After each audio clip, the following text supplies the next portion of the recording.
les attentes des entraîneurs, mais c'est bien plus profond que ça.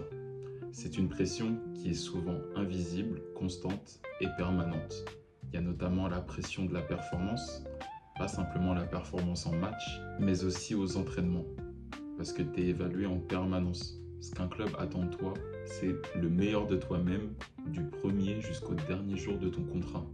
Donc chaque jour, tu es évalué. Et si tu as une semaine où tu es moins bien, forcément, on va te juger et le contexte peut changer pour toi. Il y a aussi la pression du résultat collectif. Donc j'ai rarement vu des joueurs jouer pour ne pas gagner. Ça peut arriver, mais c'est très très très rare. En général, un joueur veut gagner pour son CV et pour tout simplement le bien de l'effectif et du collectif. Donc même si tu fais un bon match, si l'équipe perd, forcément le climat va changer. Et au haut niveau, le résultat conditionne vraiment l'atmosphère du vestiaire. Il y a aussi la pression contractuelle. Forcément, les contrats sont courts, les saisons passent vite. Du coup, chaque période compte pour la suite. Donc tu peux te mettre une petite pression par rapport à ça.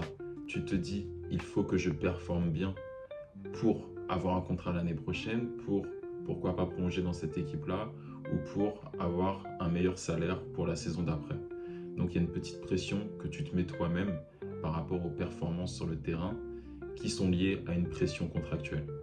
Donc j'en reviens à la pression personnelle. Donc forcément, un joueur est souvent ambitieux et tu as envie vraiment de progresser et d'avancer dans ta carrière et donc dans la hiérarchie du basketball. Donc forcément, tu vas avoir des exigences assez élevées dans ta tête, souvent plus élevées que celles qu'on te met à l'extérieur, que ce soit ta famille, ton agent, ton entraîneur ou d'autres personnes.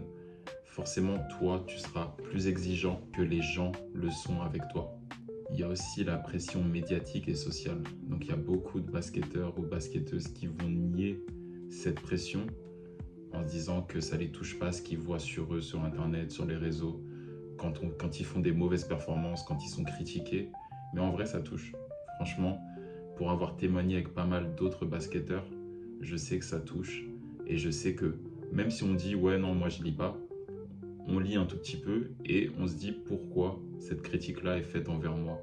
Comment je suis jugé à la performance, parce que c'est clairement ça, être sportif de haut niveau, tu es jugé par rapport à ce que tu produis sur un terrain. Et ça, des fois, c'est pas simple à encaisser. En vrai, la pression pour un sportif de haut niveau, et notamment un basketteur ou une basketteuse, c'est pas vraiment un problème.